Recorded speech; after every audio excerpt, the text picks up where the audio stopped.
영화 서울의 봄 흥행 가도가 대단합니다. 원주 시민이라면 이 영화 안 볼 수가 없죠. 12.12 군사 반란을 소재로 해 우리 원주가 낳은 유일한 강원도 출신 대통령 최규하 씨도 각색도에 등장하는데요. 혹시 누군지 모르신다고요? 영화 보면서 이제부터 알아가면 되죠. 오늘은 영화 서울의 봄을 보고 난 원주 시민 3명이 후기를 두서없이 떠들어 보겠습니다. 12.12 군사 반란 44주년을 사흘 앞둔 2023년 12월 9일 토요일 원주 아는 척 100회 2부 김지용이 보고 들은 것입니다.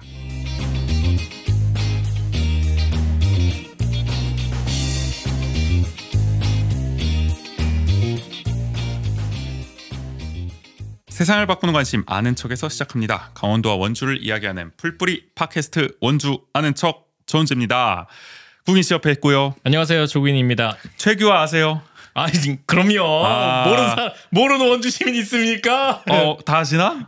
근데 많이 모르실 수도 있어요. 네, 워낙 인기가 짧으셨으니까. 맞아요. 8개월 때문에. 제가 옛날 상지대에서 교양 수업을 들을 때 현대 정치학이었나? 뭐 그런 수업이었어요. 네네. 지금은 저기 상지대 총장 하셨다가 뭐 한국 장학재단 이사장 가시고 지금 뭐 국가교육회의 상임이사가 하시고 계신 정대화 교수가 네네. 하던 교양 수업이었는데 그때 시험 문제 중 하나 그거였어요.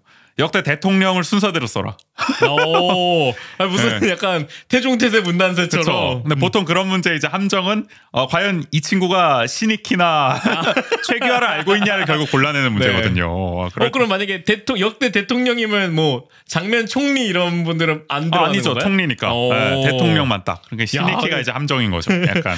그리고 최규하도 함정. 이런 거였는데 뭐 그런 거 하면서 사실 뭐 새삼 또 최규하 총리를. 그래서 우리가 다 근현대에서 배우잖아요. 그렇죠. 아마 아시는 분도 많이 계실 거고 또 우리 역사 박물관 가면은 맞아요. 우리 최규하 전 대통령이 타던 이 푸조도 전시가 돼 있고 그리고 그 역사박물관 옆에 이렇게 생과를 복원이 돼 있죠. 놓은, 맞아요. 그렇기 때문에 뭐 아실 만한 분들은 다 아실 것 같은데 근데 또 요즘에는 사실 50이나 이런 게 또 먼 얘기가 또 되고 있어서 점점 그렇죠. 또 모르시는 세대도 생기지 않을까 싶어요. 그리고 예전에는 이제 저 중학교 때는 방학 숙제로 이제 원주 역사박물관에 가서 이제 약간 탐방을 하는 게 숙제로 있었어요.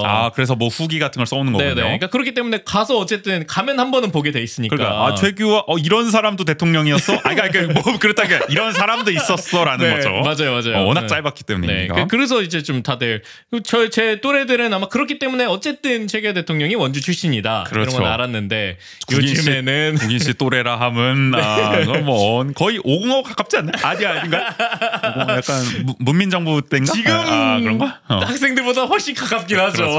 그렇죠. 뭐 저도 그렇고요. 네. 그러니까 뭐 오랜만에 이제 최규하 전 대통령 얘기를 좀 해볼 수 있는 건 하여간 이번에 영화 서울의 봄이 뭐 좀 보니까 뭐 거의 1,000만 가겠던데요. 그러니까 기세가 진짜 많지 않아요. 오랜만에 또 물론 범죄도시가 이번에 또 1,000만 넘게 했지만 3가 그러니까 약간 그건 시리즈였기 때문에 당연히 간다는 맞아요. 생각이 있었기 때문에 이런 느낌으로 약간 이런 장르의 영화가 또 1,000만을 가는 게 또 하나의 의미가 있는 것 같아서 오늘 얘기를 해보려고 하는 거고요. 겸사겸사 있다가 최규하 전 대통령 얘기도 나옵니다. 사실 오늘 원래 예능 얘기하겠다고 저희 예고했었어요. 그러니까요. 무도 퀴즈는 왜 요즘 예능을 안 보나. 네네. 요거 잠깐 묵혀두기로 하고 일단 지용 씨가 살짝 좀 바꿔보자 제안을 줘서 이 영화가 어쨌든 지금 굉장히 흥행 중이니까 이때 그렇죠. 아니면 사실 나중에 하긴 좀 애매해지잖아요. 이건 또 약간 시의성이 있는 거기 때문에 그리고 12.12 지금 어쨌든 44주년 벌써 사흘 앞두고 있다. 이 역사 우리 또 알아야 되지 않겠습니까? 네, 겸사겸사 오늘 좀 얘기를 나눠보도록 하고요. 잠시 후에 그러면 지용 씨와 함께 보고 들은 것 해보도록 하겠습니다. 오늘 원주 아는 척 100회 2부 본격적으로 시작할게요.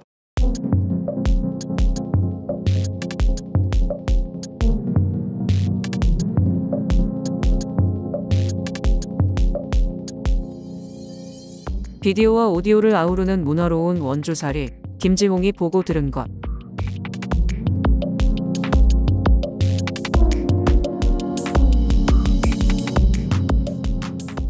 김지용의 보고 들은 것. 지용 씨 어서 오세요. 안녕하세요. 한 달 만인가요? 한 달 좀 넘은 것 같기도 조금 넘은 그 정도? 조금 넘은 것 같긴 해요. 오늘 두 번째 시간이죠. 지난번에는 또 화가 날 때 들으면 열받을 때 들으면 좋은 노래 5개를 또 플레이리스트를 또 선정을 해주셨고 그때 나왔을 때 좀 이후에 뭐 좀 반응 같은 게 있었나요? 좀 어떠셨어요? 아, 전 약간 제가 나오는 걸 원래 부끄러워서 잘 안 보거든요. 아, 모니터링 안 하시는군요. 근데 자꾸 막 누가 링크로 공유하고 보내면서 나는 원래 제가 나온 거에 대해서 되게 내외하거든요. 그래서 좀 그렇군요. 그래. 그래서 그래도 주변에서 반응이 조금 있으셨나 봐요. 어쨌든. 네네네네. 네. 약간 뭐 지적하는 사람도 있었고. 아, 그래요?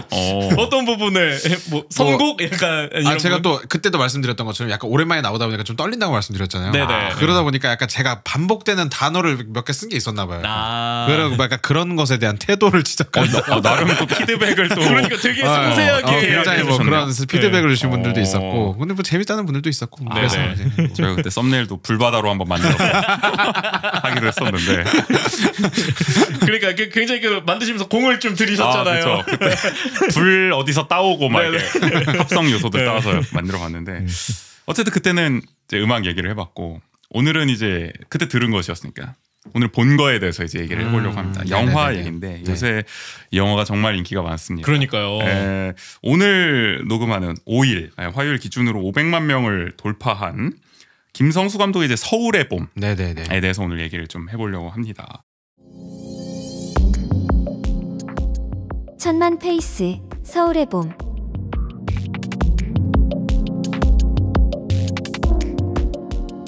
이 영화는 지금 이 페이스로 가면은 1000만을 넘겠는데요, 너끈이? 1000만은 너끈이 넘지 않을까 싶어요. 네. 올해 안에 엄청난 또 기록이 하나 또 나오지 않을까 싶은 생각도 들고. 22일 개봉한 것 치고는 막 그 기존에 막 1000만 영화가 막 달렸던 것처럼 스코어가 막 바로바로 팍팍팍 보이는 건 사실 그 정도는 아니라고 느껴지거든요. 아, 그래요? 근데 보면은 뭐 워낙 요즘 그거 관련된 리뷰 콘텐츠도 워낙 많고 또 한국 영화가 올해 워낙 안 좋았다 보니까 그거가 관련돼서 이제 되게 간만에 극장에서 볼 만한 영화가 생겼다라는 그 사람들이 그게 있다 보니까 맞아. 꾸준히 갈 것 같고 그게 또 무조건 1000만 스코어도 저도 갈 것 같아요. 그런 것 같아요. 이게 참 신기한 게 요즘엔 그러니까 원래는 우리가 영화는 당연히 극장에서 보는 게 원래 맞는 그러니까. 얘기인데 그러니까 극장에서 가서 볼 법한 영화라는 표현이 이게 참 묘한 것 같아요. 맞아요. 이제는 진짜 OTT 나와야 이제 보게 되고 네네. 극장 저도 진짜 오랜만에 극장 가서 이번에 본 것 같고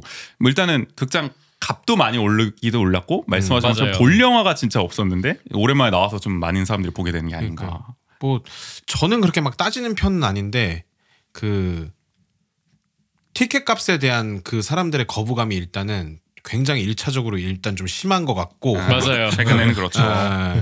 또 근데 그 요즘엔 또 넷플릭스로 나오는 영화들에 대한 사람들의 실망감도 어느 정도 조금씩 계속 생기다 보니까 이게 또 언제 또 역전될지는 사실 모른다. 맞아요. 다시 한번 붐은 온다. 극장가에 올 수도 있다. 네네. 정부에서도 이제 티켓값 좀 내리라고 좀 압박을 하긴 하더라고요. 극장 이제 코로나 좀 회복되고 이랬을 텐데 물론 극장들은 회복 안 됐다고 지금 주장하고 있지만 네네. 그래서 티켓값까지 또 안정이 만약에 된다면 더 많은 사람들이 또 찾는 동기가 되지 않을까. 근데 진짜 오랜만이라서 그런 느낌이 드는 것 같네요. 1000만 영화라는 약간 이 감각이 그쵸.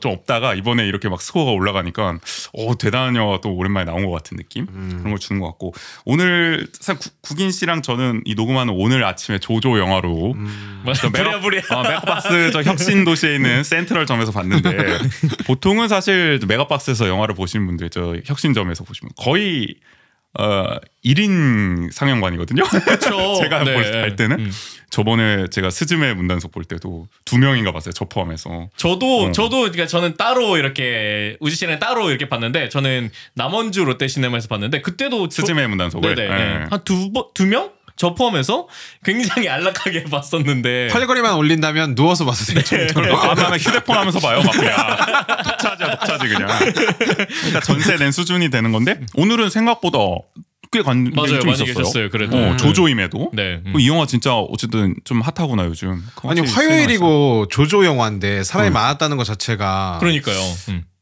그래도 원주에서 보더라도 그 영화에 대한 관심사가 느껴질 정도면 그러니까 뭐 무난하게 분위기가 계속 좀 실감이 나는 것 같습니다.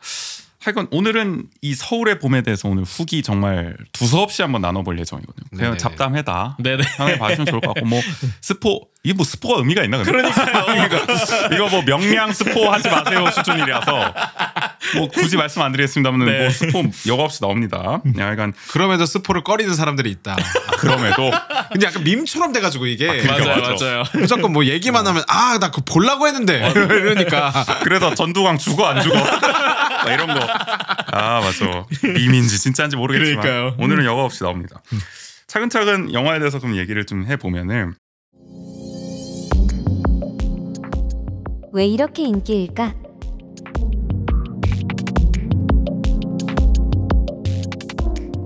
일단 이 영화가 왜 이렇게 인기일까에 대해서 먼저 좀 얘기를 해봐야 될 것 같은데 서울의 봄이 어쨌든 이 영화를 봤을 때 딱 떠오른 거는 저는 드라마와 역시 50화국이 연상될 수밖에 없잖아요. 그렇죠. 굉장히 네. 인기를 많이 끌었고 네네. 아직까지도 유튜브에서 이런 드라마가 없다. 명작으로 회자돼서 밥 먹을 때마다도 그러니까 말씀하셨잖아요. 네. 근데 새삼 어쨌든 다시 한번 이 50과 관련된 영화가 이번에는 나온 상황에서 사람들은 다시 한번 이 영화를 이렇게 좀 열심히 보게 되는, 좀 흥미를 느껴서 보게 되는 이유가 뭘까? 일단 첫 번째로 50을 잘 모르나? 약간 이런 생각도 있어요. 저도 모르죠. 50에 대해서 살아본 적은 없으니까. 겪어보지 않았으니까. 그렇죠. 겪어보지 않았으니까. 그런 거 치고 가장 잘하시는 분인 것 같긴 하지만 드라마로는 열심히 네. 봤기 때문에. 나 지금 나 하는 얘기 들으면서 50화국 그렇게 인기 드라마였어? 약간 이 생각이 들었어. 나만 2005년을 휩쓸지 않았나요? 아니었나요? 나만 휩쓸었구나. 근데 그렇긴 했던 것 같아요. 저 주변 친구들도 그쵸. 현대물 당시에 치고는 굉장히, 네. 야인시대 50하고 이게 딱 맞아요. 이어지는 2000년대 대표 개봉 네. 아닌가요? 지용 씨는 어땠어요? 그러니까 저 때는 이게 뭔가 그 학교에서의 교육의 분위기도 네. 조금 더 그런 진보적인 분위기의 그 역사 선생님들이 좀 계셔가지고 전교조분들한테 혹시 네. 받으셨나요? 그 당시? 근데 그래서 그런지 몰라도 이런 현대사에 대한 관심을 굉장히 이렇게 많이 가져야 된다. 근데 그 시기가 약간 좀 그랬죠. 맞아요. 또 특히 더 약간 그런 이게 약간 붐 아닌 붐처럼 그렇게 정권 있어가지고. 분위기가 좀 과거사 약간 좀 이렇게 정리하는 좀 분위기도 네. 있었고. 아까 우재 씨랑도 이제 형 오기 전에 잠깐 얘기 나눴었는데 그 당시에 저도 그냥 학교 다니면서 그런 것에 대한 얘기를 고등학교 선생님이든 아니면 학원 선생님이든 그 한번 얘기 꽂히면 그런 얘기 진짜 많이 하셨거든요. 맞아. 네. 맞아요. 네. 요즘은 또 어떨지 모르겠어요. 요즘은 어떨지 모르겠는데 그런 것 때문에 약간 그 근현대사 관련된 드라마나 이런 것들도 요즘에 안 나오잖아요, 사실상. 근현대사 관련된 한동안 안 나왔어요, 진짜. 요즘 또 드라마가 워낙 또 장르화가 많이 되기도 했고, 그렇죠. 제작 환경이나 뭐 이런 것 때문에 그렇기 때문에 또 그런 묵직한 선이 굵은. 왜냐면은 KBS 대하사극 이런 것들도 이제 예전에는 한 100부 이런 게 기본이었는데 그치. 최근에 뭐 다시 이제 했던 그러니까 그 태종을 다룬 이방원 것도 대하사극의 부활이라 그러지만 뭐 한 30부죠. 이게 그거밖에 안 했어요? 네, 되게 짧게 했었어요. 네. 요새는 다 그런 분위기구나. 네. 옛날 사극이면 뭐 거의 뭐 학년 두 학년은 지금 그렇죠. 중학교를 그냥 같이 보내야 되는 약간 그런 느낌이었는데 아빠가 아직도 보고 있어. 진짜 길었던 것 같아. 네. 맞아. 그리고 10년 전에 정도전도 그나마 좀 꽤 길게 했다. 맞아요. 뭐 거의 좀 많이 그 기억이 나는데 요새는 진짜 다 짧아진 추세고. 그러니까 옛날에는 어쨌든 이런 근현대 역사에 대한 특히 2000년대 중반에는 좀 활발하게 있었다가 한동안 없다가 이게 다시 나오니까 약간 그 자체가 좀 차별화가 된 측면도 있는 것 같아요. 오랜만에 이런 영화가 나왔다. 묵직한 근현대 좀 제대로 그래도 좀 다루는 전공법과 가깝게 그런 것도 있고 또 약간 그 영화적인 거로만 보자면 워낙 연기파 배우와 그 전작을 엄청 영화를 애초에 잘 만드는 김성수 감독이 이제 만든다고 하는 그런 유명세도 있고 그리고 예고편 자체도 워낙 강렬했었고 맞아. 이러다 보니까 그 딱 예고편을 보면서 오랜만에 약간 두근대면서 약간 한번 보고 싶다라는 생각이 들 만한 영화 자체가 최근에 외국 영화 포함해서도 사실 그냥 개봉작들 자체가 그렇죠. 내가 예고편을 보고 영화 보고 싶다라는 생각을 가지게 하는 영화들이 많이 없었기 때문에 뭐 좋은 작품들이 그 전에 물론 있었긴 하지만 그런 거 보면은 서울에 보면 약간 그런 느낌도 셌다. 영화적인 자체에 대한 재미를 그 유도하는 그런 그러니까 느낌이 기대감을 많았었다. 갖게 만드는 그 영화였던 것 같아요. 맞아요. 그래서 맞네요. 근데 진짜 김성수 감독, 황정민, 정우성이 뭐 흥행 보증수표라고 해야 될까요? 배우들이 특히 그렇죠. 특히 그런 점에서 뭐 인기를 일단은 어느 정도 깔고 갈 수밖에 없는 그런 상황이었고 그런 면에서 약간 세대에서 다 약간 이런 기대할 만한 요소를 다 만족시켰던 것 같아요. 맞아요. 오히려 또 젊은 친구들에게는 그렇게 자세히 모르는 이런 역사에 대해서 알 수 있는 약간 특히 그러니까 개괄적으로는 알고 있지만 대충 뭐 12.12, 5.17, 뭐 5.18 거치면서 전두환이 집권했다 이건 알지만 12.12 당일에 무슨 일이 있었냐 사실 솔직히 모르는 사람도 많잖아요. 맞아요. 저도 사실 정확히 모르는 지점도 있고 저도 그렇고 네, 그런 점에서 좀 잘 알 수 있어서 더 흥미를 끌 수 있었던 것 같고 저희 아버지 같은 경우도 아버지 세대 그러니까 보통 저희 아버지가 올해 57년생이신데 아무튼 그 라인으로 군 생활을 딱 79년부터 81년까지 하셨거든요. 딱 그 신군부로 전환되는 시기. 그러니까 이런 세대에 계신 분들은 소재만 들어도 이건 그쵸. 무조건 봐야 된다. 네네. 이런 영화 나오냐? 이건 무조건 봐야지. 그러니까요. 그런 분도 많이 계실 거예요. 실제로 겪었던 그 역사의 한 현장이기 때문에. 근데 진짜 그 기분이 좀 되게 희한할 것 같아요. 그러니까 자기가 살아온 역사가 이렇게 딱 영화화 된다. 예를 들어 나중에 언젠가 박근혜 탄핵이나 이런 것도 영화화 됐을 때 우리가 그 기분을 느낄 수도 있겠지만은 맞아요. 뭔가 또 감회가 새로운 지점도 그 세대는 있지 않을까? 그런 생각도 들기는 하네요. 네. 하여간 제대로 된 근현대물이 또 오랜만입니다. 뭐 사실 최근에 나왔던 가장 최근에 기억에 남는 건 이제 남산의 부장들. 저기 이병헌이 김재규로 나오는. 맞아요. 그런데 그 영화는 사실 사람들마다 평가가 또 갈린 측면이 있었잖아요. 모두가 이렇게 수작이라고 상찬한 영화는 아니니까 너무 저도 솔직히 너무 좀 밋밋하다? 그래요? 좀 그런 느낌을 받았어요. 좀 좋게 보셨나 보네요. 저는 그래도 괜찮게 그래요? 봐가지고 취향이 좀 맞으셨군요. 네. 그러니까 약간 뭔가 이렇게 이거를 굳이 이렇게 다시 만든 이유가 뭘까가 좀 그러니까 확실한 재해석이 뭐 이렇게 들어간 것 같지도 않고 뭐 좀 하다만 느낌 그런 건 너무 있었어요. 그냥 약간 밋밋했다. 네, 그게 좀 아쉬움이 있었던 영화로 기억이 남아서 그리고 뭐 그 반면에 헌트라는 영화도 있었잖아요. 네네, 이거는 그렇죠. 완전 더 픽션이 더 가미가 된 그렇죠, 거지만 네. 50을 다룬 거고 이것도 헌트 같은 경우는 또 재밌게 봤고 그런 적극적인 좀 해석, 재해석, 역사에 대한 저는 좀 취향이 그런 거라서. 네네. 그러니까 어쨌든 영화는 그런 예술적 표현이기 때문에, 그러니까 이게 다큐멘터리가 아니기 때문에, 그러니까 그런 부분에서 좀 기대하시는 부분이 있었거든요. 도전적인 재해석을 전 좀 좋아해요. 그동안 한국에서 볼 수 없었던 해석이잖아요. 좀 위험할 수도 있었던. 옛날 막 90년대만 해도 위험할 수 있었던 소재를 가지고 어쨌든 이 시대에 할 수 있는 표현을 했다는 게 굉장히 좋았었고.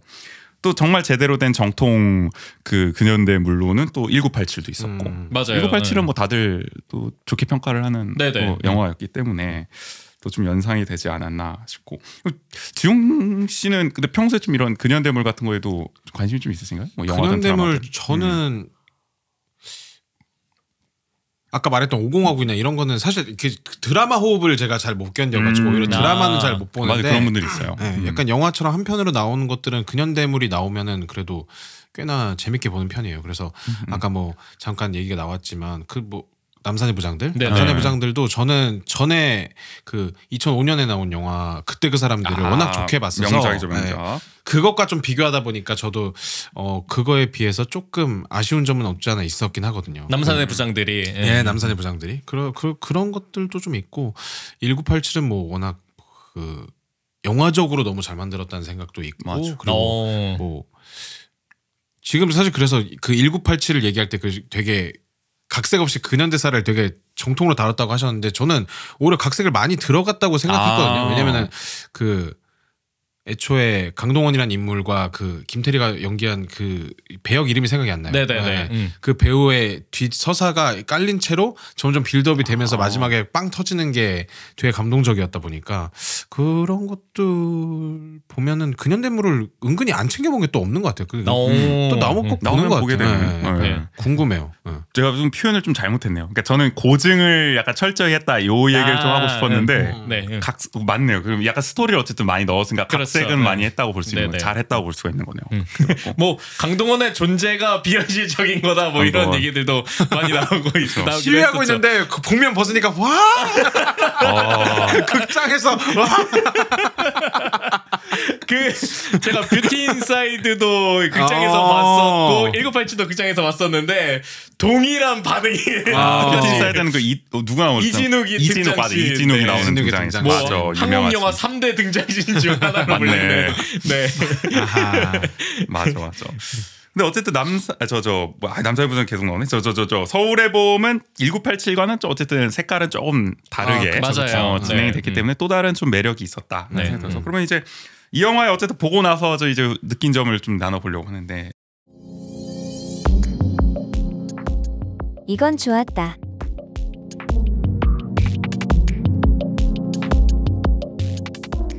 일단은 단순하게 가볼게요. 좋았던 점 먼저 네네. 해보면은 이 영화는 저는 그 느낌이 들었어요. 이게 막 엄청 복잡할 수도 있잖아요. 이 전두환이 집권하는 과정이라는 게 자체가. 맞아요. 네. 근데 이 영화는 딱 집중을 했잖아요. 딱 79년 12월 12일에 무슨 일이 있었나. 그 선택이 저는 좀 적절하지 않았나? 그런 생각이 들어요. 이게 막 맞아요. 역사물로서의 막 그런 것도 있겠지만은 정말 그날의 어떤 치열한 뭔가 뭐 두뇌 싸움이라고 할 수도 있고 네네. 정말 뭐 군사 전략들이 막 쉴 새 없이 오고 가는 약간 요런 점 이게 좀 장르적으로 좀 다른 결을 가져가지 않았나 그동안의 근현대물과는 다르게 네. 좀 그런 인상을 받았어요. 그러니까 그래서 더욱더 이 12.12 그 날에 어떤 일들이 있었는지를 좀 자세하게 알 수 있었던 것 같아요. 그러니까 예전에는 그 전에는 그냥 12.12를 통해서 그 쿠데타를 일으켜서 정권을 잡았다. 그렇죠. 이 정도로 밖에 잘 몰랐기 때문에 물론 오공화국을 통해서도 이렇게 보긴 했지만 그 기억이 너무 또 오래되기도 하고. 잘 안 보셨잖아요, 오공화국. 봤어요. 본척하지 마세요. 보긴 봤어요. 요즘도 밥 먹으면서 본대잖아요. 계속 봅니다. 리바이벌 안 해서 그렇지.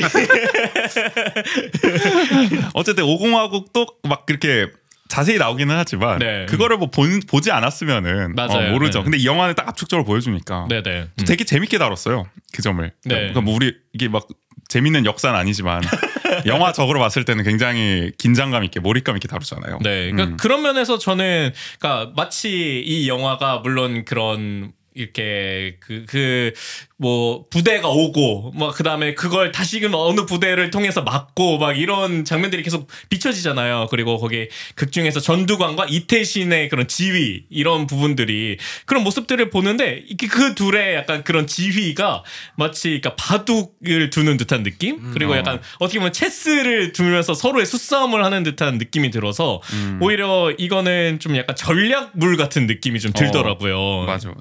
그래서 사실 이게 이 영화 보고 저도 비슷하게 생각났던 게 칠레 영화 중에 그 칠레도 군사 쿠데타를 당하는데 70년대에 그 피노체트라는 군인이 그 당시에 살바도르 아옌데인가요? 그 칠레 대통령을 이제 몰아내는 걸 다룬 영화가 이제 아옌데인데 이 영화를 좋아하는 이유는 제가 아옌데가 이제 사회주의자 대통령이었는데 미국이 사출을 해서 축출을 한 거거든요. 쿠데타로. 근데 오늘도 어김없이 나오네요. 그러니까요. 시작됐습니다. 왜 칠레가 나오나 했습니다.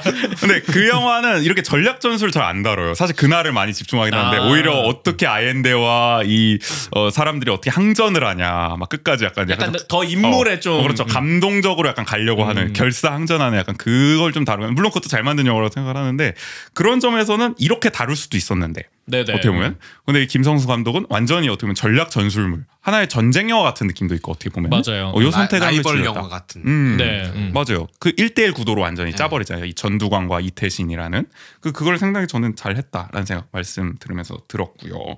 지용 씨는 좀 어땠어요? 저도 약간 비슷한 것 같아요. 그러니까 뭐 이따가 뭐 뒤에 나온 얘기와 연관되기도 한데 영화 자체가 이 날에 집중하기 위해서 굉장히 사실 조금 친절하잖아요. 맞아요. 자막과 네. 이런 것들 맞아요. 지금 전략 전술이 어떻게 되고 어디가 어디로 이동하고 있으면을 계속 매핑을 계속 해주면서 그래픽으로 뭐 화살표를 보여주고 맞아. 네. 심지어 인물이 대화하고 있는데 뒤에서 그래픽이 나올 정도니까 매핑을 뒤에서 해줘요. 맞네. 그 정도로 영화가 친절한데 그런 의미에서 진짜 그 라이벌 영화의 어떤 장르물적인 재미를 주기 위해서 그 실질적으로는 그냥 되게 전화 통화가 계속 오고 가는 내용이 이게 영화의 전부이기도 한데 그러네요. 그거를 어떻게 몰입감 있게 계속 사람들한테 이제 치달을 수 있게 하느냐가 중요하다 보니까 그거에 대한 되게 재미를 잘 만든 영화라고 생각해서 그런 면에서 되게 그 영화의 만듦새 면에서 되게 만족스러웠던 영화였던 것 같아요. 오히려. 그 얘기를 해주시니까 생각나는 게 자칫 잘못했으면 그냥 전화 통화만 하는. 그러니까 사실 5공화국은 거의 그런 느낌도 있어요. 전화를 엄청 돌리잖아요. 막. 근데 맞아, 드라마 맞아. 호흡에서는 그게 가능한데 충분히. 네네. 근데 영화에서는 사실 2시간 안에 그걸 보여주려면은 전화만 하다 끝나면은 곤란하죠. 물론 뭐 약간 그걸 더 극대화시킨 게 그런 협상이라는 영화가 그 손예진과 그다음에 약간 현빈의 그런 협상 과정에서 어쨌든 그것도 통화잖아요. 그러니까 그런 면에서 굉장히 극적 효과를 계속 긴장감을 끌고 가는 부분도 있었지만, 그다음에 이 영화는 오히려 그렇게 했으면 너무 단조로워지는. 그렇죠. 네. 서로 그냥 욕만 박다가 그냥 끝나는 영화가 될 수도 있었죠. 네. 실제 5공화국에서는 그 약간 이제 반란군이라고 하죠. 반란군이 이제 한 사무실 안에서 계속 자기네들이 이걸 되냐 마냐를 계속 고민을 하고 결정하는 과정에서 되게 점잖게 근엄하게 앉아가지고 그러니까 그거 어떻게 됐어? 막 이러고 막 할 거야 말 거야 막 이런 식으로 하거든요. 맞아. 근데 거기서는 뭐 다급하기도 하고 막 작전판이 열리면서 뭐 네. 이게 되니 마니를 막 얘기하면서 뭐 그 황정민이란 또 엄청나게 뛰어난 배우가 그거를 좋게 표현하면 카리스마고 그렇죠. 카리스마 있게 네네. 표현했죠. 그런 것들로 그 집단을 휘어잡는 것들을 계속 보여주면서 그런 것들에 대한 재미를 엄청나게 챙겨가다 보니까 네네. 영화가 뭐 러닝 타임이 진짜 짧게 느껴졌던 건 사실인 맞아요. 거 맞아. 사실 긴 영화일 수도 있는데 그쵸. 금방 끝난 느낌도 들더라고요. 네. 방금 이제 저기 카리스마 얘기해 주셨지만 캐릭터에 대한 어쨌든 뭐랄까요 적절한 각색이라고 해야 될까 좀 잘 잡았다는 느낌도 드는 그쵸? 것 같아요. 네. 그러니까 예를 들어 전두광 저기 전두환이 네. 이덕화가 연기한 전두환과 황정민이 연기한 전두환은 좀 느낌은 달라요. 약간. 맞아요. 네. 뭐랄까요? 황정민이 연기한 전두광은 진짜 그냥 악으로 가득 찬 약간 네. 빌런이 좀 더 강하게 느껴진다.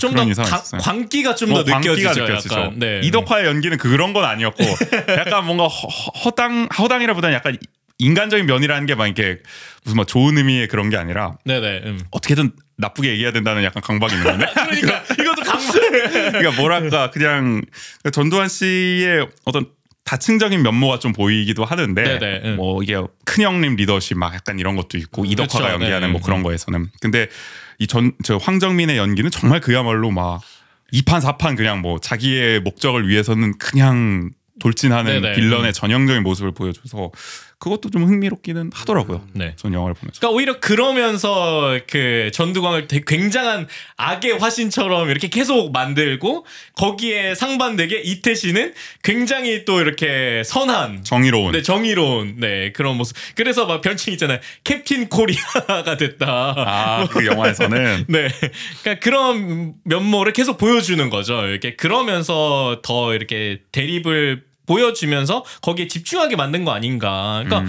분명 이날에 그 물론 여기 나오는 이태신도 굉장히 큰 역할을 했지만 다른 그 역할을 했던 사람도 많잖아요. 영화에서도 나오지만. 그렇죠. 네. 근데 조금 더 이태신에게 비중을 몰아주는 듯한 느낌이 좀 들더라고요. 빌런을 막는 어떤 그런 영웅으로 네. 정의로운 영웅으로 맞아요. 예. 좀 지용 씨는 어땠어요? 캐릭터들 보면은. 저도 약간 근데 비슷하면서도 약간 좀 다른 의견인 게 되게 전 영화를 보면서 사람들이 그 영화 보기 전에 뭐 인스타나 뭐 이렇게 SNS에 유행했던 게 그 영화를 보고 나서 자기 심박수를 체크해서 맞아. 그게 막 챌린지처럼 뭐 그걸 마케팅하는지 모르겠어요. 어쨌든 뭐 그런 게 있어가지고 그런 면에서 내가 이 영화를 보면서 얼마나 분노할 수 있을까를 약간 체크하면서 봤던 것 같은데 오히려 저는 약간 그렇게 기능적으로 그 전두광 역할이 그려지다 보니까 오히려 전두광 역할에 대해서는 오히려 분노가 좀 덜 느껴지고 그 주변에 있는 사람들이 그 어떤 자기 안위를 위해서 행동하려는 그런 것들이나 뭐 그런 것들을 보였을 때 오히려 전두광을 둘러싼 그 주변 인물들이 오히려 저는 강조가 되면서 그분들의 그 사람들에 대해서 오히려 약간 좀 안타깝다는 생각이 많이 들었던 것 같아요. 네. 오히려 그래서 약간 다른 사람들이 봤던 거랑 좀 약간 다르게 봤던 느낌이었고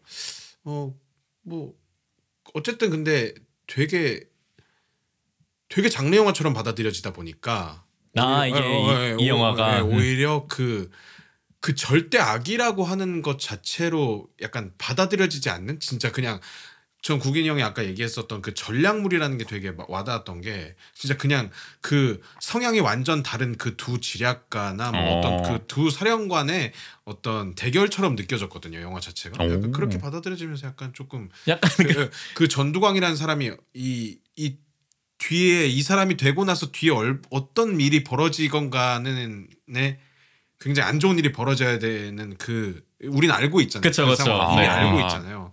근데 그런 배경이 영화 자체에서는 좀 덜 느껴졌다는 느낌을 좀 받았어요. 그러면 이게 역사에 대한 만약에 우리가 배경 지식이 있으니까 이렇지 지웅 씨 말대로면 우리가 이게 그냥 완전 그냥 픽션이고 실제 역사가 아니었다고 한다면은 그냥 진짜 그렇게 느껴지는 것도 맞을 수가 있겠네요. 그렇죠. 그러니까 오히려 약간 그냥 완전 불같은 성격의 사령관처럼 보여질 수가 있는 거죠. 지략 대결로 그냥 두 어떤 군사 전문가들의 뭐 가령 우리가 잘 모르는 뭐 이제 아마 개봉을 하거나 아니면 넷플릭스에서 공개됐나 그런 걸로 아는데 나폴레옹이 이제 또 이렇게 개봉을 한다고 하더라고요. 여긴 또 어김없이 불란서 얘기가 나옵니다. 네. 근데 뭐 나폴레옹의 뭐 그런 전투나 이런 게 우리가 거기에 굉장한 역사적 지식이나 아니면 거기에 몰입감을 가지고 보진 않잖아요. 그렇죠. 그러면 그 영화를 봤을 때는 우리는 그 나폴레옹의 어떤 지휘관으로서의 그런 모습들 그리고 거기서 벌어지는 뭐 상대방과의 대립 이런 부분으로 다가올 거니까 그러니까 그런 부분으로서 또 누군가는 그렇게 느낄 수도 있지 않을까 하는 생각이 좀 드는 거죠. 네. 맞아요. 이게 그리고 사실 저도 사실 그때 이 영화를 보면서 막 이렇게 화가 난다 막 이런 느낌은 아니었던 것 같아요. 오히려 아까 말씀하신 것처럼 전두광이 너무 빌런화가 되니까 이게 인간적인 면모는 아니잖아요. 그러니까 이게 약간 그쵸, 네. 제 말씀한 것처럼 기능주의적으로 인위적인 느낌도 없지 않아 있었고 사실 저는 이태실을 보면서도 약간 그런 느낌이 없지 않아 있기는 했는데 맞아요. 설정된 것 자체가 이 사람은 왜 저렇게 하는 거에 대한 뭐 그런 게 이제 조금은 그런 느낌이었던 가운데 근데 그런 거는 있는 것 같아요. 그러니까 항상 이 50을 다루거나 이 40 다룰 때도 마찬가지죠. 박정희나 이 전두환을 다루는 어떤 캐릭터를 설정하는 데 있어서 제작진들도 굉장히 고민을 많이 할 것 같다는 생각이 드는 게 물론 그렇겠죠. 미화 논란이 꼭 나오잖아요. 그러니까 이게 의도하지 않았지만 멋있게 그려질까 봐. 네네. 박정희 영화 나오면 박정희 신드롬이 다시 올 수도 있다는 그렇죠. 우려가 되고 네. 전두환도 50 때도 이덕화가 너무 멋있게 연기해가지고 무슨 뭐 팬카페도 생겼다 이런 얘기도 그 당시에 있을 정도였으니까 이번에도 고민이 좀 있었을 것 같다는 생각이 있어요. 그러니까 이게 또 오히려 입체적으로 그리면은 그런 뭐 그 뒤에 숨겨져 있는 인간적인 모습 그러니까 아니면 그게 뭐 미화에 사실 또 네네. 지름길이 될 네. 수도 있으니까. 그렇죠. 네. 뭐 보통 그렇잖아요. 사정이 있었잖아. 뭐 약간 그러니까 이렇게 되거나 아니면 알고 보면 그도 인간이었다. 이렇게 빠지기 십상이죠. 네. 오히려 그러니까 의도적으로 그런 부분을 덜어내기 위해 더 이렇게 강조한 부분도 있지 않았을까라는 생각도 들기도 맞아요. 하고요. 네, 네. 저는 그래서 이 정도면 그래도 무난하게 하지 않았나. 그러니까 그렇기 때문에 좀 몰입감을 더한 면모가 있지 않았을까. 맞아요. 네. 뭐 전두광의 이면 막 이런 것까지 했으면은 네. 오히려 난잡해졌을 수도 있고. 그렇죠. 네. 네. 하여간 저는 그리고 또 이 영화 좋았던 점은 뭐 한국 영화들이 그러니까 전 근현대물도 그렇지만 항상 빠지는 함정은 중간에 꼭 심파를 넣어야 된다는 약간 강박 아닌 강박. 제작사의 압력이 들어가는 건지 모르겠죠. 감독이 원하지 않는데도 들어간 느낌의 영화들도 있고. 근데 이 영화는 어쨌든 최소화됐다. 그 점이 저는 제 개인 취향으로는 그쵸, 만족스러웠어요. 그러니까 이 영화는 사실 심파 빠질 요소가 굉장히 많은 영화잖아요. 비장해지기도 쉽고 뭐 가족들한테도 막 이렇게 하는 거일 수도 있고 그냥 사람이 막 죽는 장면이 또 많이 나오니까. 그렇죠. 네. 근데 이 영화는 어쨌든 그 이태신이 자기 이제 부인한테 전화 거는 장면 막바지 부분에 네. 그걸 제외하면은 그렇게까지 뭐 심파적 요소는 많이 또 없다라는 생각도 들어서 깔끔하지 않았나? 요즘 또 워낙 그 감독들이 관객들이 얼마나 그거에 대한 거부감이 있는지 알고 있다 보니까 네네. 그걸 많이 신경 쓰는 것도 있고.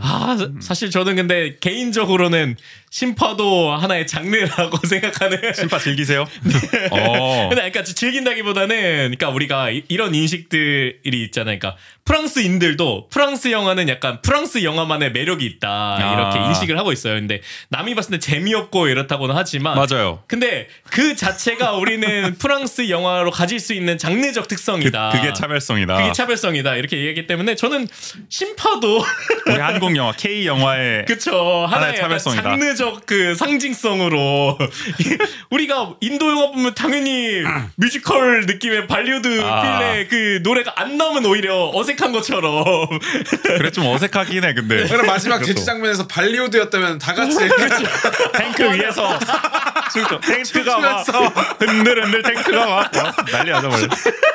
갑자기 막 양포를 쏘는데 그게 폭죽이었고 막. 야, 환장인데 이거? 그러니까 그렇네. 그래서 저는 사실 마지막에 전두광이 혼자 걸어간다 그랬잖아요. 거기에서 뭔가 더 있을 줄 알았어요. 맞아.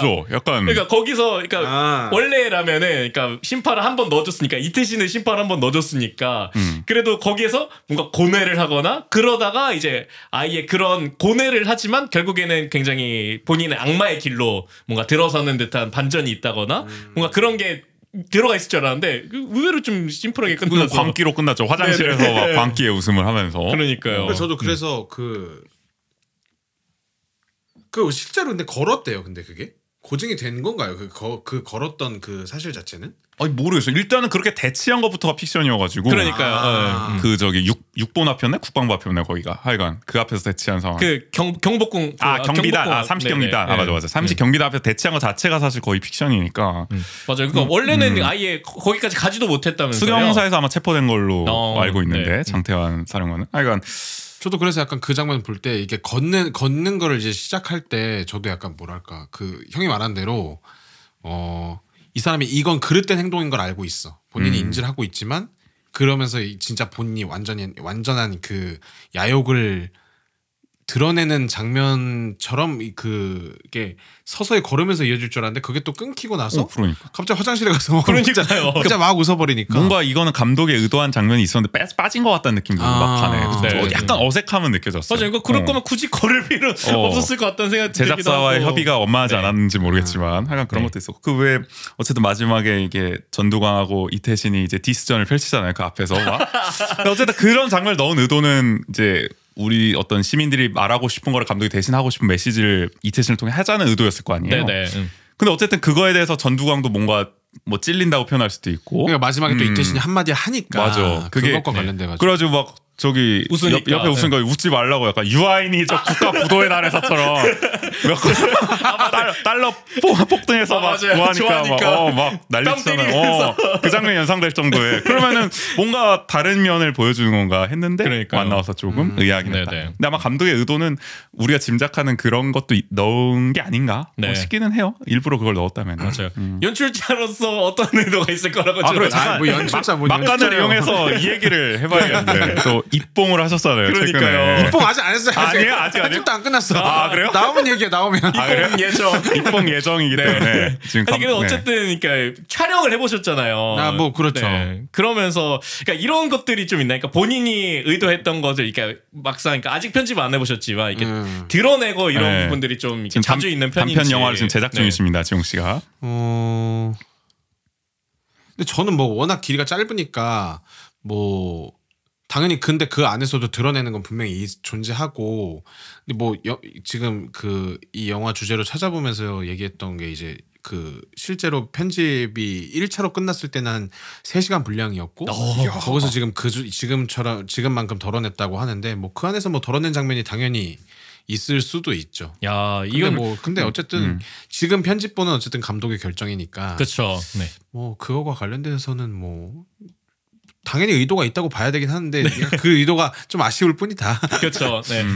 근데 김성수 감독 정도 되면 편집권이 전적으로 있을 법한 거죠. 그러니까 어느 좀 힘이 약한 감독들은 제작사의 압력에 편집권이 왔다 갔다 하기도 하잖아요. 아, 그렇기도 한데 약간 또 외국하고 우리나라랑 제작 환경이 완전 다르다고 하고 그래요? 감독은 말 그대로 현장에서의 디렉팅과 이런 여러 가지를 하긴 하는데 심지어 외국 감독들은 각본을 심지어 자기가 쓰는 감독들도 많이 없고 그런 거 보면은 완전 역할 분담 완전 역할 분담이 제대로 되어 있는 그 시스템이라고 하는 거 보면 감독의 그 스필버그라고 해서 사실상 그 감독의 편집권을 제대로 갖는다라는 게 아닌 거죠. 외국에서는. 네. 그러니까 뭐 가령 뭐 마블의 수장인 케빈 파이기가 그런 걸 다 그걸 하고 거기에 이제 편마다의 그 연출들이 있는 거잖아요. 그렇기도 하고 애초에 뭐 그런 것들이 역할이 나눠져 있다 보니까 감독은 이제 자기가 편집을 할 그 권한을 떠나서 그건 내 역할이 아니라고 생각할 수도 있는 거죠. 그렇게 생각하면 이제 뭐 권한의 문제를 떠나게 되는 거지. 예. 근데 한국은 사실 감독이 거의 뭐 편집이나 이런 걸 진두지휘까지 하는 경우가 많은 그런 거죠. 사실은. 그런 거에 대해서 집착하는 감독이 있는데 근데 아마 지금 거의 다 그럴 거예요. 지금 워낙 더 전문화되고 이러다 보니까 전문화 아직도 감독들이 편집에 대한 그거 영미권하고는 좀 다르다. 네. 지금 우리 영화의 제작 환경은 우리의 또 특성으로 볼 수도 있겠고. 그러니까요. 네. 아니면 나중에 뭐 디렉터스 컷 이런 게 나올 수도 있으니까 그런 아쉬움이 있다면 이 영화도 감독판이 나올 확률도 있고 뭐 1000만 넘어간다면 뭐 제작 발표회 같은 데서는 뭐 없다고 얘기는 그래요? 했어요. 선언했어요? 자기가 그냥 요게 딱 완성본이라고 얘기하긴 했는데 뭐 모르죠 또. 궁금한데 뭐 어떤 장면을 덜어냈을까. 그러니까 뭐 아니면은 그러니까 3시간은 또 너무 이 상업 영화로서 너무 길다고 그쵸. 판단했을 수도 있지 않을까. 그렇죠. 3시간은 인터미션 하나 넣어줘야지. 난 힘들어 3시간은. 네. 하여간 그리고 약간 그 김성수 감독으로 얘기를 하니까 저는 이 영화에서 또 좋았던 점 중에 하나를 꼽자면은 그런 미장센이 굉장히 또 뛰어난 부분도 있던 것 같아요. 그러니까 뭐 이렇게 보면은 화면에서 이렇게 빛을 굉장히 좀 의도적으로 좀 잘 쓴다. 맞아요. 저 보안사령관실에 있을 때 그 전두광의 그 머리에 아주 빛나는 빛이 네. 이거 하려고 이 영화 찍은 느낌까지 들 정도로 절묘했다라는 생각이 그런 들더라고요. 것도 있고 이제 뭐 이렇게 막 이렇게 씬들이 이어지는 과정에서 그 막 이렇게 전화를 받는 상대에 따라서 이렇게 약간 어쨌든 보통 군 시설 쪽에는 그렇게 창살이 되어 있잖아요. 그럼 거기 창살에 비친 빛에 이렇게 얼굴에 이렇게 격자로 이제 비춰진다든지 그런 모습들을 굉장히 잘 또 연출하는 감독이다 보니까 그런 것들도 좀 눈에 띈 부분이 아니었나라는 생각이 들기도 하더라고요. 네. 신경을 진짜 많이 썼을 것 같아요. 네. 어쨌든 여기까지는 이제 좋았던 점. 네. 이거 이건 아쉬웠다.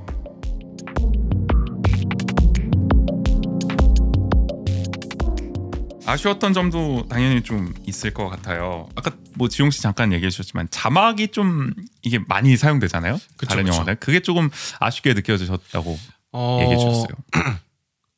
근데 워낙 이제 상황이 여러 군데에서 벌어지다 보니까 자막의 도움을 물론 받고는 있지만 그 영화라는 장르에 대한 그것 때문에 자막이 너무 많이 쓰이니까 되게 방송물 같은 느낌도 좀 아. 있었고 약간 그래서 조금 오히려 맞지. 이러다 내레이션도 나오겠어요. 약간 오공화국처럼 그럴 수도 있는 거죠. 아니면 또 BBC 다큐멘터리도 그런 거 많이 쓰잖아요. 그렇죠. 자료화면 쓰면서 막 갑자기 설민서가 그 강사가 나와가지고 중간에 화면 멈추고 약간 이렇게 중간에서라고 막 맞아. 그러니까 그런 인상을 받는 분들도 많이 계셨을 것 같아요. 지용 씨 포함해서. 그러니까 이 영화가 어쨌든 그렇다고 완전히 뭐 철저한 고증을 한 뭐 이런 게 아니고 약간 또 픽션이 가미된 상황인데, 네네. 그러니까 저는 그게 이제 마지막에 야포 쏠라 그러잖아요. 또 30경비단으로. 네. 근데 막 카운트다운 들어가고 막 이런 장면을 이게 진짜 아니, 역사로 믿으시면은 곤란해지는 거 아닙니까? 누가 봐도 그 초가 뜨는 순간 저는 직감했어요. 아 이게 또 너무 첩보 장르물로 이렇게 확 가려다가 근데 그런 상황에서 계속 자막이 등장했던 맥락을 생각하면 조금 이질적이긴 하다. 그러니까 저는 오히려 약간 그래서 오히려 반전으로 초가 다 끝나고 진짜 쏩니다 해서 뭔가 날아올 때 뭔가 그렇게 갔으면 2천만 갔지 영화. 오히려 약간 그런 걸 원했는데 목도리를 풀어서 흔들면서 복선이었던 거야 그게. 그 통화가 심파가 아니었던 거야. 다 복선이었던 거야. 일로서 야포대장 보고 있다가 오케이. 그럼 이제 목도리가 좀 더 튀는 색이거나 그렇죠. 아니면 뭔가 이렇게 그 큐빅 같은 게 있거나 반짝하는 미장센을 또 신경 쓰니까 그쵸. 그게 딱 포착이 되는. 그걸 또 맨발로 달려오면서 보러 온 부인과 맞아. 놓칠 수 없는 그쵸. K 영화 요소. 북악산 이런 데 올라가. 혹여나 그러니까. 무슨 일이 네. 생겼을까봐 오신 맞아. 이렇게 갔으면 2천만 갔어야 되는데 이거. 이렇게 갔으면 20만 아니면 2천만입니다. 둘둘 하나입니다. 이렇게 가면. 네. 어쨌든 그런 생각이 들 정도로 자막을 봤을 때, 네. 이 영화에 어쨌든 조금 단점으로 지적될 수도 있겠다라는 생각도 들어요. 도움을 받았으면서도 약간 조금 약간 아쉬웠던. 그렇죠. 저 같은 경우 사실 도움이 좀 되긴 했는데 네. 나중 가니까 이게 막 카운트다운 들어가고 이럴 때 이거는 좀 이 생각이 들었어요. 중간까지는 굉장히 좋다 그런 생각했는데 그런 느낌이 있었고. 그리고 이제 자연스럽게 이제 막 픽션 얘기 나왔지만 근현대물로서 근데 저는 고증이 물론 굉장히 이제 전반적으로는 된 측면이 네네. 있지만 이렇게 세부적으로 봤을 때 또 원작과 다른 점 원작이래 원래 역사와 이제 다른 것도 있는 거잖아요. 그쵸 원작이긴 하죠. 네. 그 물론 이런 선택도 어쨌든 다 이해가 되고 극 영화로서 네네. 그런 것도 있는데 어쨌든 저 같은 사람들은 이제 또 완벽한 고증을 또 좋아하는 사람이니까 그렇죠. 근현대물로서 1987류를 이제 좋아하니까 그런 류를 아예 완벽하거나 아니면 그렇죠. 제대로 그냥 비틀어버려. 완전 제에서 헌트 같이 하거나 그런 것들을 원하시는구나. 좀 더 취향이 좀 그런 쪽에 가까워서 약간 좀 아쉬운 측면도 없지 않아 있었던 것 같아요. 그래서 저도 보고 나서 우재 씨한테 질문을 계속 많이 했어요. 이게 어디까지가 그러면은 이렇게 실제 역사에서 이뤄진 일이고, 그다음에 아니면은 픽션인가? 나도 헷갈리더라고 보니까 야포를 되게 좋겠었나? 내가 드라마에서 못 봤는데 오공하면서 오늘 깜짝 놀래가지고. 아니 너무 오공학으로 교과서로 받아들이고 맞아. 받아들이고 있으니까 그런 거 아니야? 완전히 고증된 드라마라고요. 오공화국은. 토시 하나 안 틀리고 고증을 그렇죠. 해버리니까 거기. 그래서 뭐 예를 들어서 제가 그래서 저도 찾아봤는데 이제 뭐 하나회 같은 경우는 이제 그 당시에는 근데 여기는 빌런화를 해야 되니까 어쩔 수 없이 나왔겠지만 그 당시에는 이제 하나회가 이렇게까지 하는지를 몰랐다는 사람이 더 많았다고 하더라고요. 비하나회 군인들 뭐 장태환 사령관 포함해서 정병주 특전사령관 도 그냥 전두환이나 이런 소수 애들이 장난을 좀 치는 것 같다. 뭐 그런 통화 기록도 지금 남아 있기는 한데 근데 여기는 이제 아예 하나회로 상정하고 야 그럼 하나회 넌 누구고 넌 비하나회야 막 이렇게 색출하잖아요. 그런 장면 아마 영화의 극적 효과를 위해서 좀 더 넣었다라는 생각이 들기는 해요. 마치 우리 사상 검증하듯이 이렇게 뭐 얘네들은 요주의 뭐 시찰 대상입니다 이런 것처럼 물론 뭐 없지 않아 있긴 했겠지만은 그때 뭐 영화에도 언급이 되지만 누가 하나인지 모르는 경우도 많았고 스스로도 하나회조차도 하나회 실체가 완전히 이렇게 드러난 거는 거의 뭐 50 청산 분위기일 때 드러났다고 하니까 수사 결과로 그런 걸 보면은 이 영화는 완전히 그 의도는 돼 있다. 정말 선과 악을 딱 잘려는 프레임 그런 것도 있는 것 같고 그리고 되게 이거는 고증된 것도 있고 안 된 것도 있지만 지휘부가 되게 무능하게 나오잖아요. 육본이나 국방부가. 그렇죠. 네. 그게 더 화를 돋우는 측면인 거예요. 네네. 근데 사실 실제로는 뭐 들어보면은 나름 강경파들도 많았다. 그 당시 진압군 측의 이제 지휘부에서는. 근데 결국에는 뭐 민간인 피해나 이런 걸 우려해서 주저한 측면이 있는 거고. 근데 다만 이제 국방장관은 굉장히 잘 되지 않았나 실제 역사가. 노재현 국방장관 실제로도 도망갔잖아요.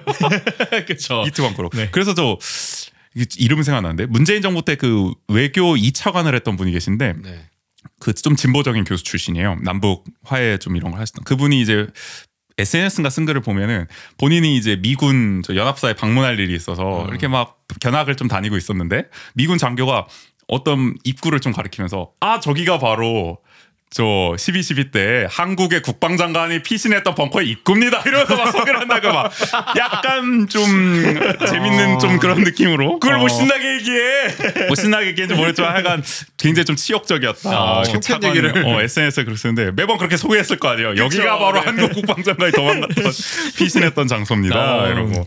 그래서 그런 장면은 어쨌든 잘 묘사하지 않았나. 김희성 배우가 되게 적절하게 캐스팅된 것 같아요. 역시 그런 면에 있어서는 쫄보 국방장관의 이미지를 최고죠 그런 면. 그렇죠. 기회주의적이고 약간 맞아요. 이런 거 맞아. 그런 걸 약간 즐기시는 것 같아요. 그러니까 본인도 즐긴다고 얘기했고. 약간 자기의 좀 성향과 다른 배역을 그렇게 연기하시는 분이지. 뭐 문성근 맞아요. 배우도 네, 늘 맞아요. 그런 역할만 하시고. 그러니까요. 김희성이 또 배우가 또 그 뒤를 잇는 것 같기도 하고. 캐스팅 얘기 보면 사실 저는 이태신 장군 어쨌든 장태환 저기 사령관 하면은 저희가 갖고 있는 이미지는 장포스 이미지가 워낙 강하잖아요. 50에서의 저 김기현 성우가 했던 그렇죠. 그 정말 카랑카랑한 카리스마적 목소리로 정말 막 대갈통을 날려버린다 하는 댓글을 가지고 그러니까 그렇게 하는데 정우성 사실 좀 완전히 좀 또 이미지가 다른 그쵸. 상황이기 때문에 감독도 근데 고민이 많았을 것 같고 정우성도 고민이 되게 많았을 것 같다는 생각이 들어요. 이 연기를 어떻게 해야 될까? 근데 봤을 때는 좀 다른 분위기로 그 장면도 저는 표현이 그대로 되고 그냥 그렇게 받아들이니까 그냥 저는 뭐 결이 흩어지는 거잖아요. 다른 건 없었던 거기서 갑자기 급발진해서 막 무리하게 약간 정우성이 약간 너무 화를 내는 이미지로 갔으면 근데 역효과 낫겠다. 저는 그러니까 이게 정우성 배우도 여러 역할들을 많이 시도를 하잖아요. 근데 저는 개인적으로는 정우성 배우는 조금 더 이런 스타일의 연기가 좀 더 맞는 것 같다. 그러니까 이런 이태신의? 스타일이라면은 네, 그러니까 약간 조금 더 젠틀하고 조금 더 이렇게 그래도 올고준. 그러니까 왜냐면은 아수라나 이런 성격의 캐릭터들도 많이 이제 시도를 했잖아요. 근데 오히려 그런 역할을 주거나 그리고 또 약간 빌런 역할을 주거나 이러면은 그러니까 특유의 약간 너무 또 과장되어 보이는 그런 부분이 있는 것 같아요. 맞아요. 그러니까 맞아요. 그러다 보니까 저는 그래서 그 정우성 배우가 이렇게 마지막 장면에서 엄청 울부짖으면서 대사를 하잖아요. 근데 항상 그러니까 이번 영화뿐만이 아니라 그런 류의 연기를 할 때는 대사가 좀 잘 안 들린다라는 그런 게 좀 항상 느껴지더라고요. 그런 실제로 지적하는 분들도 지적하는 분들, 네네. 픽션에 대한 지적을 하는 분들 계시잖아요. 맞아요. 그런 거 같고 저는 정우성 하면 사실 또 하는 배역이 그 더킹에서 한강식 검사인가 그걸 할 때는 막 역사 공부를 하란 말이야. 뭐 이런 거 있잖아요. 그러니까 그런 거 할 때 조금 이질감 느낀 분들 많이 계셨죠. 근데 요 배역은 좀 그래도 잘 어울렸다. 이태신. 맞아요. 약간 숨을 먹는 듯한 느낌이 들어서 약간 그런 것 같기도 하고. 네네. 맞아. 그런 게 있어. 근데 좀 이 장태환 사령관의 재해석은 또 잘하지 않았나? 감독의 좀 디렉팅도 이랬을 것 같긴 네네. 한데 그런 점에서는 좀 인상적으로 보게 됐던 것 같습니다. 어쨌든 아쉬운 점 뭐 사실 근데 영화에 대한 아쉬움은 뭐 이 이상은 저는 없는 것 같아요. 네. 대체로 저는 잘 봤는데 뭐 하나 또 있어요? 이태신이 탱크를 막는 그 장면을 탱크맨 행주대교에서 그건 좀 너무했다. 아 그러니까 이게 아까도 말씀드렸듯이 이게 지휘관으로서 이렇게 막 부대를 움직이고 이런 재미를 주던 영화에서 갑자기 거기서 이제 1인 영웅극으로 이제 그러니까요. 이제 갑자기 탱크를 장르가 살짝 막는다는 거. 바뀌게 되죠. 참 그러니까 그런 튀는 포인트들이 좀 있었다는 점들. 아니 거기 그 당시 하나면은 그냥 밀어버렸을 것 같은데. 아니 뭐 특전 사령관도 그냥 쏴버리는데 막. 그러니까요. 그런 거 보면 사실 확실히 이태신에게 좀 몰입을 하기 위한 몰아주는 느낌이기는 했다. 하여간 뭐 그런 아쉬움들도 있는데, 근데 많은 분들은 이 영화에 대한 아쉬움보다는 역사에 대한 아쉬움이 많으시겠죠. 그렇죠. 네네. 만약에 그랬더라면 그때. 저도 약간 그런 면에서 약간 조금 그 아쉬운 점 하나를 추가하자면 그 영화 자체가 되게 장르적인 재미나 이런 것들이 잘 잡혀 있음에도 어쨌든 아까 뭐 잠깐 얘기 나왔지만 그 전두광이라는 인물을 봤을 때 우리가 분노 포인트를 느끼지 못한 건 약간 사실 저는 그 사람이 이 군사 반란을 일으키고 나서 그 이후의 일 때문에 더 분노가 더 그렇죠. 내진다고 생각을 하거든요. 저도 영화를 보고 나서 이 영화로 인해서 그 뒤에 어떤 일이 벌어졌는지가 궁금해서 뭐 찾아보다가 오히려 약간 분노가 더 일어난 느낌이었어가지고 약간 마지막에 그 하나회 단체 사진 찍을 때 뭐 인물마다 그 이력을 인물마다 이력을 다 막아주잖아요. 약간 그런 것보다 약간 차라리 뉴스 화면이나 이런 것들로 이 군사 반란으로 인해서 나중에 후술될 어마어마한 일들과 엄청난 비극적인 사건들이 오히려 뉴스 화면이나 이런 것들로 대체됐으면 오히려 사람들이 조금 더 그 왜 이런 일이 왜 일어나서는 안 되는지를 더 느끼지 않았을까라는 생각을 조금 들었던 것 같아요. 그러니까 그 자막으로 표현한 서울의 봄이 끝났다라는 그런 부분들이 이게 그런 좀 더 영상적으로 그렇죠. 더 집중해줬으면 좋았을 텐데. 그러니까요. 감독의 의도가 확실히 이거는 이런 생각도 드는 게 이게 정말 50에 대한 역사를 막 이렇게 알리고 싶어서 했다기보다는 그냥 아수라 같은 뭐 이런 장르를 좀 만들고 싶은데 마침 또 좋은 소재니까 50을 좀 차용해 오지 않았나라는 생각도 좀 든 거고 12.12를. 그래서 그 이렇게 제작 발표회였나 거기에서 그러니까 굳이 가명을 쓴 이유도 본인이 표현하고 싶은 캐릭터가 결국에는 이제 들어가게 되는 건데 그러다 보니까 결국에는 그냥 사실상의 새로운 인물들이어가지고 이게 제작사랑 협의를 해서 이제 가명을 쓰게 됐다고도 얘기를 하더라고요. 근데 저는 개인적으로 그런 건 좀 아쉬운 것 같아요. 그러니까 이게 애매하잖아요. 이게 가명을 쓴 게. 그러니까 12.12나 이건 뻔히 다 가져왔는데 누군지도 다 아는데 굳이 가명을 쓴다는 게. 그렇죠. 저는 사실 그런 거 좀 안 좋아하거든요. 실명을 다 50화국처럼 너무 50화가 많이 되잖아요.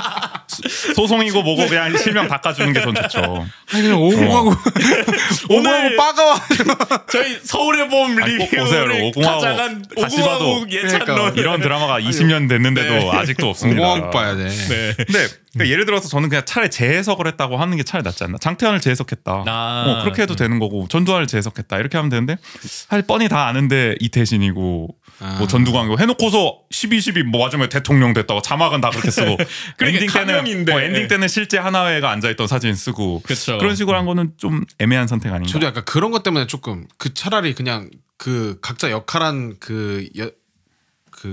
실제 인물, 실제 인물들이 전 마지막에는 실제 이름이 나올 줄 알았어요. 저는. 맞아. 근데 저는 그것도 가명이더라고요. 맞아요. 그게 조금 그럴 거면 굳이 지금 이 화면을 이걸 왜 넣어놨을까를 잘 모르겠다는 느낌이에요. 이게 좀. 뭐 거리감을 두려는 것도 아닐 텐데 약간 그러니까 현실력서 좀 분리시키는 느낌. 그리고 되게 빨리 지나가요. 그러니까 생각보다. 그러니까 결국에는 그 인물들이 어떤 이제 생일을 살았는지는 다 유튜브를 통해서 사람들이 지금 접하고 있거든요. 좀 의도하신 건가?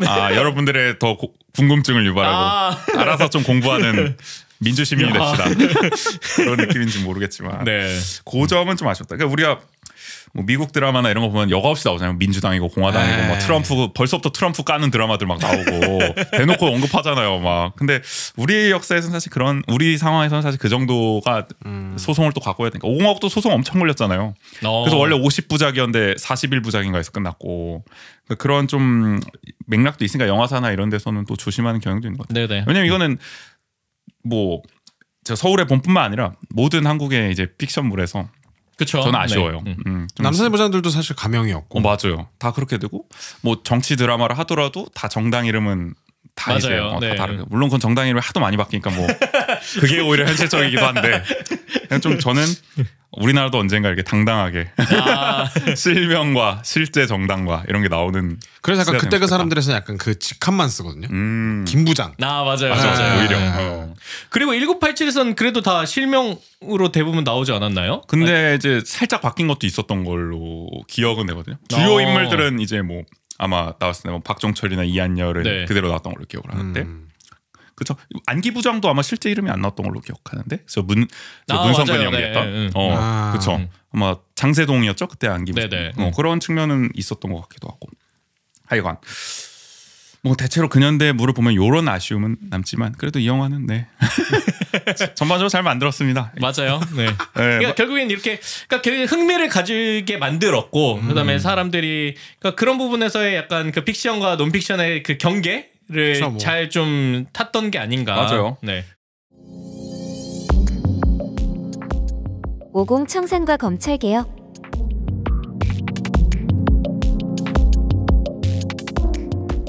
그래서 이제 오늘날의 시사점을 마무리로 얘기해 보면 역사에 대한 아쉬움 네. 얘기할 때 요거 그때 사실 하나 언급하고 넘어가면은 이분은 역시 존재감이 없으시네. 오늘 얘기해서 아직까지 등장 안 하셨는데 우리 원주가 낳은 가장 대단한 정치인 우리 또 최규하 대통령 네네. 또 여기서 나오잖아요. 근데 최규하 대통령이 여기서는 좀 나는 솔직히 좀 미화된 측면도 있지 않나 그런 것도 없잖아요. 그러니까 좀 더 강직까지는 아니지만은 좀 더 원칙을 고수하는 듯한 네네. 느낌을 주기도 하고 물론 원칙주의자 측면이 있긴 했지만 관료 출신이기 때문에 최규하 그 원칙론자로서의 딱 성격을 보여주는 장면만 있었기 때문에 뭐 영화로만 보면 사실 네. 그렇죠. 근데 그걸 보고 근데 그 다른 뭐 방송이나 뭐 이런 것들 통해서 워낙 평이 안 좋길래 그래서 저도 궁금해 좀 찾아봤다가 뭐 영화적인 측면에서는 당연히 넣을 장면만 넣었는데 우리 씨 말대로 미화된 측면이 그것 때문에 좀 생긴 것들이 있는 것 같다. 그렇죠. 완전히 사실 군에 엄청나게 휘둘리던 사람이었는데 네네. 이 영화에서는 그래도 많이 좀 막으려는 듯한 느낌을 좀 맞아요. 보여주잖아요. 마지막에 이렇게 딱 멈추고 다시 이렇게 그 시간을 쓰는 거라든지. 맞아요. 네. 그리고 나는 이제 배우 싱크로율이 좀 안 맞다. 약간 최규하 대통령과 사실 50하고 배우 싱크로율이 정말 대단하기 때문에 4050 드라마가 정말 대단해요. 근데 놀랍도록 잘 맞아요. 근데 진짜 보면 지금 보면 맞아. 어디서 그렇게 다 데려왔는지 야. 너무 똑같은데 너무 궁금해서 다시 보게끔 만드네. 일단 퉁체가 좀 약간 네. 좀 왜소하시지 않나 이번 최규하 대통령께서는 그래서 그런 건 좀 아쉬움은 있긴 했는데 신현악 총리는 반면에 되게 비슷한 것 같기도 하고 옆에서 오. 깐족대시고 약간 실제하고 좀 비슷한 느낌도 있다 이런 생각도 들고 근데 어쨌든 최규하 대통령이고 그 장면 나오잖아요 마지막에 이제 사후 결제라고 하면서 시간 쓰는 장면 맞아요. 역사적으로도 유명한 장면인데 그런 것들은 어쨌든 잘 보여주지 않았나 싶기도 하고 뭐 오늘날 시사점 생각하면은 결국에는 우리 저 아카데미 얘기하면서도 얘기했지만 각자의 자리에서 각자의 책임을 다한다면은 네. 이런 일이 안 생기는데 말이죠. 그러니까요. 최규하 대통령도 자기 책임을 사실 다하지는 않은 측면이 있는 거죠. 그 당시 네네. 역사로 봤을 때는 사실 대통령의 자리인데 막으려면 또 막을 수 있는 어떤 최선을 다할 방법이 있었을 텐데 본인이 좀 회피하는 경향이 좀 많았다고들 많이 얘기를 하시니까. 네. 예. 그리고 또 그 외교에 굉장히 외교통이셨잖아요. 그러니까 그렇기 때문에 뭐 미군이 뭐 이게 약간 뜨뜻미지근하게 대응할 수도 있겠지만 그걸 더 적극적으로 조금 더 해본다든지. 그렇죠. 네. 미국의 뭔가 이런 걸 이끌어내는 네. 뭐 노력이라 예를 들어 뭐 그 이후의 역사가 사실 뭐 12.12 이후에 5.17 쿠데타도 나오고 뭐 5.18 광주항쟁도 이어지고 계속 이어지는 측면들이 있는데 그 과정에서 사실 대처가 그쵸. 뭐 거의 휘둘리는 수준이었죠. 식물 대통령으로 계속 전락을 하니까 그런 역사에 대한 아쉬움을 많이들 생각하시지 않을까 네. 라는 생각이 들고 이 영화만 보면 물론 그 이후의 상황은 맞아요. 뭐 여기서 책임지지 않는 사람 뭐 대통령밖에 안 나. 수두로 빽빽 아니에요? 그렇죠. 네. 너무 대통령만 욕했나? 최규하 기념 사업해서 약간 좀 언짢으실라나? 사실이니까 근데 이거는 네. 어쩔 수 없는 그러니까 거고요. 저는 그래서 그 진짜 뭐 이게 반복되는 이야기 같지만 책임이라는 단어에 대해서 여러 번 생각했던 것 같아요. 그러니까 그렇네. 여기서도 계속 나오잖아요. 당신이 책임질 거야? 당신이 책임질 거야? 맞아. 이런 얘기가 그 말 앞에서 아무도 이제 네. 더 나아가지 못하는 그렇죠. 그런 네. 상황. 그리고 책임을 지려고 하는 사람들만 이제 결국에는 고통을 받는. 그렇죠. 그렇죠. 우리 사회네 완전. 네. 책임지는 사람만 바보가 되고 맞아요. 뭐 이런 사회를 좀 보여주지 않았나. 그리고 또 그러니까 그 뒤에 얘기지만 결국엔 책임을 제대로 묻지도 못하는 네. 그렇죠. 네. 그게 저는 진짜 문제라고 생각을 했어요. 50 청산 실패 이게 문제죠. 네. 그러니까 넓게 보면은 결국에는 그 처벌할 걸 처벌하지 못한 것들이 계속 반복되어 온 게 있으니까 그렇죠. 그런 것들을 봤을 때는 그냥 그게 좀 제일 씁쓸하긴 하죠. 네네. 물론 뭐 저 50 주동자들 뭐 특히 수계였던 전두환 씨와 뭐 노태우 씨는 뭐 무기징역 받고 징역 20년형 이상의 중형을 선고받기도 했지만 결국에는 그게 또 이제 나중에 김영삼 대통령, 김대중 대통령 이제 합의로 사면되기도 하고 네네. 그리고 그 이후에 덩덩거리면서 또 잘 살잖아요. 맞아요. 전씨, 노씨 다 둘 다. 그러니까 그런 부분에서 그게 과연 정말 책임을 제대로 묻는 방법이었나를 생각해 보면은 그렇진 않다라고 생각을 하기 때문에 그렇죠. 그럼 결국에는 불법이더라도 뭔가 책임을 지지 않더라도 이기기만 하면 되는 거 아니냐. 네네. 우리의 어떤 이 승리지상주의 시대 그러니까 함의하고 있다. 유명한 말이죠. 성공한 쿠데타는 처벌할 수 없다. 네. 성공하면 혁명이고 실패하면 반역이다. 뭐 이런 대사도 나오지만 그러니까요. 그런 게 이 드라마에도 좀 많이 좀 영화에도 좀 느껴지는 측면이 아닐까. 지금 우리 사회로 보더라도 네네. 우리 군이 뭐 여전히 지금 뭐 쿠데타는 안 하겠지만 여전히 책임은 잘 안 지잖아요. 그렇죠. 최근에 뭐 해병대 문제도 있고 그런 것도 좀 많이 겹쳐서 느껴지더라고요. 예. 어떤 분들은 뭐 이 영화 보고 뭐 옛날에는 군이 문제였는데 오늘은 또 검찰이 문제다 이러면서 뭐 검찰 개혁 얘기를 또 하시기도 하던데 그것까지는 제가 잘 모르겠어요. 거의 다 그 얘기예요. 뭐 그까지는 잘 모르겠습니다 제가. 이때는 예. 군인공화국이었지 지금은 그러니까. 검찰공화국이다. 검찰이 사실상 뭐 한동훈 해서 하나회다 뭐 오늘날에 뭐 이런 얘기까지 하는데 전 잘 모르겠습니다 거기까지는. 네, 하여간 네. 여러 가지 시사점은 뭐 각자에게 남아 있지 않을까. 결국 오늘 하고 싶은 얘기를 하고만은 전우재 씨. 제가 뭐 여기까지 갈랐던 건 아닌데 영화를 보니까 여러 생각이 좀 들지 않았나 싶은 생각이 들고요. 지웅 씨는 어떠셨나요? 네. 저도 근데 뭐 같이 얘기했으니까 비슷한 것 같아요. 네. 근데 어쨌든 검찰 개혁 네. 필요하다. 한동훈 이 라인 쳐내야 된다. 여기까지 가시나? 청산해야 된다. 50 청산은 못해도 검찰 청산은 하자. 아 자기 얘기 자르고 이거 내 걸 나만 넣을 것 같아. 아 이거 말이 안 되잖아. 저는 풀 버전으로 올리겠습니다. 아 너무 당했다 이거. 아 진짜. 뭐 어떤 측면에서 그런 좀 다른 결의 느낀 점 해주신다면. 아 느낀 점. 근데 또 다른 게 없을 것 같아요. 다른 게 없어요 사실. 역시 검찰 개혁입니다. 벌할 자들은 제대로 벌어야 된다. 그렇죠. 네. 맞아요. 네. 지금도 그게 잘 안 되고 있다. 맞아요. 뭐 정리를 해볼 수가 있을 것 같고 많은 분들이 이 영화를 보면서 어쨌든 그러니까 그런 측면에 뭐 역사 공부가 되신 분들도 있을 거고 오늘날의 또 이 사회에 대한 또 하나의 거울로서 인식을 하시는 분들도 있을 것 같고 다양한 얘기가 또 나올 법한 영화인 것 같아요. 벌어진 역사를 모두도 아는데 아무리 영화에서 풍자하고 뭘 해봤자 무슨 소용이라는 생각도 좀 들었어요 사실. 그렇죠. 네. 어떻게 보면 현재 진행형일 수도 있고 이 역사는. 그러니까요. 네.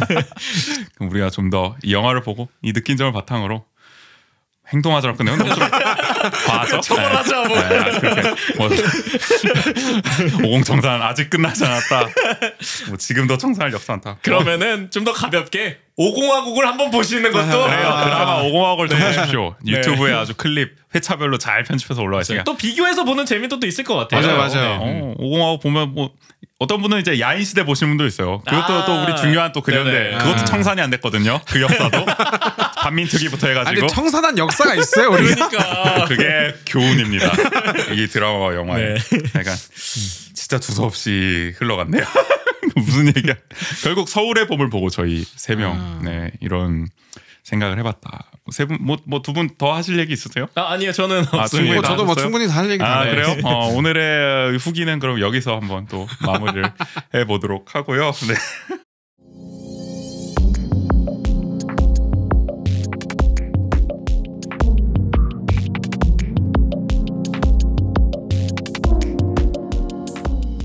지웅 씨 어쨌든 오늘 또 두 번째 시간 또 어떠셨나요? 첫 번째 시간과는 좀 많이 좀 다르셨나요? 저 그럼 다음이 그 내년 초가 되는 거예요? 다음 방송은? 아마 그럴 아마 것 내년 같아요. 초쯤에 다시 아. 모실 수 있을 것 같은데요. 또 어떤 얘기를 할지 기대가 너무 되네요. 그러니까 보고 들은 것이었기 네. 이제 둘을 하나씩 했기 때문에 이제 다시 또 이제 그 다음은 뭐 들은 거 본 돌아- 것일지 들은 것일지 어떤 네. 주제를 선정해도 결국 결론은 비싼 방향으로 간다는 느낌도 있어서 제가 나는 왜 지난해 차랑 왜 그렇게 자꾸 겹쳐지지? 이 얘기 안 꺼낼 수가 없는 것 같아요. 네. 이런 쪽의 얘기를. 맞아요. 재밌습니다. 전 이 코너 그래서 문화에서 읽는 어떤 오늘날의 세상. 그러니까요. 이런 걸 좀 많이 준비해 와주셔서 참 감사해요. 이렇게 떠넘기기. 아니면 굉장히 다른 걸로 가봐서 거기서도 이렇게 나올 수 있을지 제가 못할 것 같으니까 기대하고 있겠습니다. 네. 네. 어쨌든 오늘 또 두 번째 시간 나와주셔서 네네네. 너무 감사합니다. 감사합니다. 다음 주는 무실동은 지금에서 지난번에 이제 딜라이트를 모셨으니까 네, 서포터. 네, 페이트를 이제 모실 차례다. 원딜. 그렇죠. 네. 근데 요즘 둘은 활약이 예전 같나요? 뭐 좀 예전만 못하다 뭐 이런 얘기를 들은 것 같은데. 둘은 이제 사이가 멀어졌죠. 팀이 찢어졌어요? 팀이 이제 바뀌었어요. 그런 이제 지금 거였구나. 한참 내가 잘못 들었구나. 네, 롤 팀이 이제 이적이 됐구나. 이적을 하고 그리고 또 최근에 뭐 제가 응원하는 T1이 우승한 그 국제 대회인 월즈에서 네. 그 이 둘이 속한 팀이 약간 기대와는 다르게 완전 우승 후보였는데 그러니까 조금 성적을 좀 아쉽게 거둬가지고 맞아, 이 얘기 지난번에 해주셨던 것 같네. 네네. 맞아. 그래가지고 지금 두 의원도 상임위가 이제 갈라서는 거 아니냐 이 얘기했던 거 기억이 나네. 네. 맞아. 그거였구나. 어쨌든 또 시의원 한 분을 모시고 네네. 입법 노동자의 어떤 삶과 그의 어떤 사상 이런 거에 대한 얘기를 좀 들어보려고 하니까 다음 주 무실동은 지금도 많은 좀 기대 부탁드리고요. 오늘 100회 2부는 여기서 마무리하겠습니다. 지금까지 진행의 존재 조균이었습니다. 모두 안녕. 안녕. 다음 주에 뵐게요.